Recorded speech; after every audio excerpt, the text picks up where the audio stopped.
フルカウンター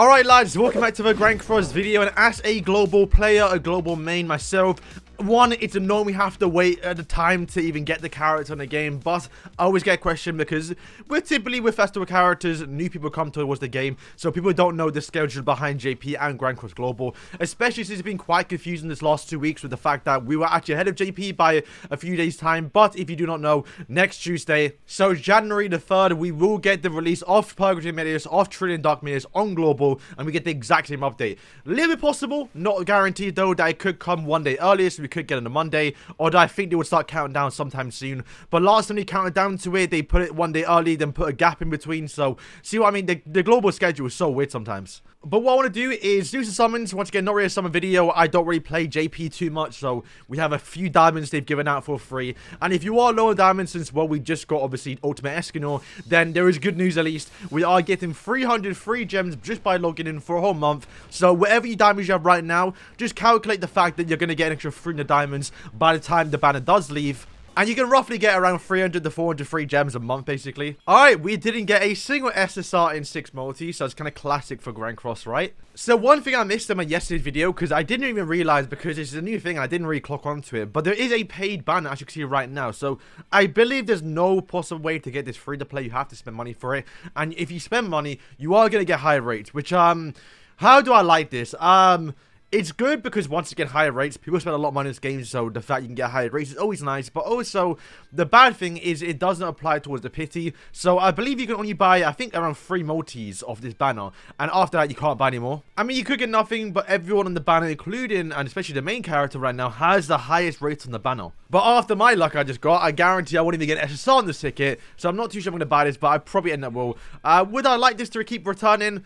Why not? I guess it doesn't hurt anyone, but I would like them to give at least one free multi-way on this banner at least. The Lotto is also back, and if you don't know about this, especially on the global player base, you gotta do it quick. If you don't know, there's massive controversy that can happen every single time, is that the diamonds and all the rewards go super quick. People like to blame it on bots, and maybe they actually are, or maybe Grand Cross has just got that many players. But what you want to do is make sure you get in on the first day of the login and do it straight away, every single reset, because after the gems are gone, there's none left, right? So you got to be quick. You could actually save all the tickets and literally, you know, not even summon, and all rewards will be gone. So you got to be fast, so make sure when this actual update does drop every day on reset, get in quick and do your actual ticket summons, because it's possible you could not get anything. The Wish Artifact card setup is now back as well, so you can now guarantee, not guarantee, but get a very high chance of getting an artifact card set that you missed. And if you don't know, these are the ones missing. Obviously, I miss it a lot because I do not play it on my actual JP account, but I think I'm missing a few on my global, so I would definitely take advantage. I think I'm missing this one actually, so I would definitely be picking some of these up if I can get them. Obviously, it's still RNG, you may not get anything, but if you are missing any of these cards, then you can now pause on screen and see which one you want. As you can see, the costume sale is back, and I'm going to scroll through to see what characters we can get here. But the big one, at least for me, is Brunhild. This outfit's so good, I'm definitely buying it. And if you haven't bought this one for Sariel, the female one, it's literally one of the best outfits in the game. It's a must buy. So 20 diamonds too, it's definitely a steal here. Let's see if we can find SDSGC or Merlin. Okay, so Merlin's not on sale. That's kind of a piss take, I'm not gonna lie, because she came out like 4 months ago, so I don't know why she's not on sale. Chandler is, Zeldris is too, and so is SDSGC. Okay, so it looks like Merlin is the cutoff point between getting the discount, although she's basically dead now because of the new Purgatory Meliodas literally counter her so hard because you can't literally debuff him. It's mildly frustrating, but at least SDSGC, the demon team is kind of back now with obviously Purgatory Meliodas. So if you want to get the characters, especially Omnis Nebizal is probably the best one here because he is a limited character, very hard to get. So the fact he's now returned with Traitor Meliodas, with Purgatory Meliodas, and also the SDSGC on one banner, like this is the best banner for demons basically. You can now pull him and buy his costumes at this kind of price, because if you missed him when he dropped, you know, you couldn't buy the costumes. So this is a massive W. The only bad thing is they didn't return the actual Demonic Beast set outfit exclusive for him and Estarossa, and those are, I believe, his final weapons. Also, one thing that got added that I kind of realized in the patch yesterday, but I didn't want to go too much in detail because it was a bit confusing. Once again, transition not the best, and even right now I still don't fully understand it. But basically, they've given you a massive load of GP now. So for me on my global account, I might show you lot, I am very close to finishing the Constellation 4, which is the sloth one. So now I'm going to finish it because we're going to get a massive load here. We're going to get, well, I got 1.8 extra on my actual JP account, and it's going to be even more on my actual global. So you're going to be able to finish a Constellation that you're probably already on, maybe even make it towards the 5th one, maybe even get close to finishing the 5th one, and you can now like reroll some stats. It's very, very weird what's going on. I can't look it, I'm not too sure why, but massive Constellation buff here. Is it good? I'm not too sure. I've seen Morelli post a picture where you can get up to 400k CC now, which is insane because my highest CC is like 130, so where's the extra 70k coming from, you know? But yeah, now it's a bit weird because you can now like farm materials to get the chaos material to increase this. It's very, very weird how it works, but yeah, we'll have to wait and see when it comes to global what it actually means. Alright, so finally, I want to go for the character because I actually haven't gone for him fully yet. I don't really know what he does do. And he's now got new name effects that I didn't even realize because the translation yesterday were kind of scarfed and I thought they were different versions of skills we already had in game. But this one I found interesting. So we have a slash skill here, which does crazy, crazy damage, especially the demon team with the extort and all the extra stuff he does do.